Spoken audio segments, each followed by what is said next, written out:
ओह बढ़िया पवन बाड़ूची बढ़िया शांत कांत परिवेश गोटे लेखा शुणेबी मुझे प्लस टाइम लिखी लेखार ना था कि निसंग पदाधिक क्या केमती कौन लगे सब कमेंट्स कहे।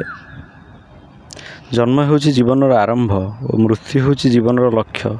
अतीत मनीष को शिक्षा दिए, वर्तमान दिए उत्सुकता और भविष्य दिए प्रेरणा। जन्म हो एमती एक मुहूर्त जो वर्तमान थाए और भविष्य थाए किंतु अतीत न थाए। समय स्रोत क्षिप्र ता भितर वर्तमान बारंबार अतीत हो जाए और भविष्य आड़ को वर्तमान अनवरत अणनिश्वासी भाव में दौड़ी चले। मरुभूमिर मृगतृष्णा और पृथ्वी आकाशर परिसमाप्ति परि देखा जाउथिया स्थान भली भविष्य को धरिबार दृष्टता करी वर्तमान को ढाल करी एवं अतीत को आश्रय करी मनुष्य अविचारित भाव दौड़ी चले।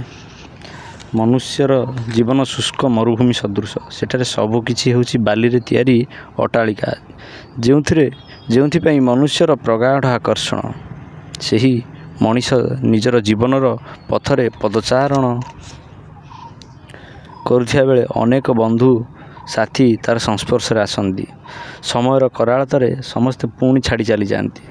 आज यौवनर वायु प्रवाहित मानव केतक जो मानकर भी बंधु नहांती सेमाने जीवनर अमृतर स्पर्श पाइबारे अक्षम। सेमाने एका एका जीवन को बिताइबा पई आग्रही। निज जीवन को समाज ठार दूरेई एका एका मोहम्बतीर शिक्षा परी जलिबा को पसंद करती।